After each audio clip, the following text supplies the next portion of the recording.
आज आपके लिए ज़िंगर चिप्स लेकर आई हूँ। बहुत ही मज़ेदार, बहुत ही टेस्टी और बच्चों को और बड़ों को सबको बहुत पसंद है। ठीक है, 3 अदद मैंने पोटैटो लिए, उनको अच्छी तरह मैंने ऊपर से काट के साफ़ कर लिया। अब हम इसको इसे स्लाइस की शक्ल में काट लेंगे। ठीक है, ऐसे तेज़ अपने नाइफ़ के साथ इसको काटना है। आप ऐसे भी काट सकते हैं, हाथ के साथ, दोनों तरीक़ों के साथ आप काट सकते हैं इसको। ठीक है,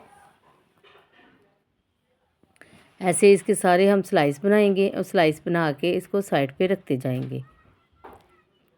3 पोटैटो के साथ माशाल्लाह इतनी ज़्यादा चिप्स बनी है कि बाज़ार की चिप्स आप भूल जाएंगे जब आप अपने हाथों से बनाएंगे। ठीक है, ये देखिए, जितनी आपने मोटी बनानी है, जितनी आपने चौड़ी बनानी है, आप बना लें। ऐसे नाइफ़ की मदद से हम इसे काटते रहेंगे। मैंने एक प्यारा सा बोल लिया है, उसके अंदर हम एक एग शामिल करेंगे। ठीक है, ये एग के साथ बनती है और बहुत ही टेस्टी बनती है। जैसे हम ज़िंगर खाते हैं ना, ऐसे ज़िंगर इसके ऊपर तय आती है, बहुत क्रिस्पी क्रिस्पी बनती है। अब अच्छी तरह इसको मैश करेंगे। अच्छी तरह इसको फेंट लिया है हमने।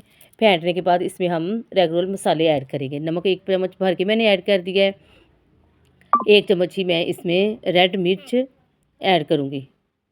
थोड़ी सी मैंने ना हल्दी ऐड की है कलर के लिए, इसके साथ कलर बहुत ज़बरदस्त बनता है। थोड़ा सा मैंने ज़ीरा ऐड किया है। थोड़ी मेरी पूरी वीडियो देखने के लिए कुकिंग ट्रिक्स का विज़िट करें और इसकी पूरी वीडियो वहाँ आपको मिलेगी।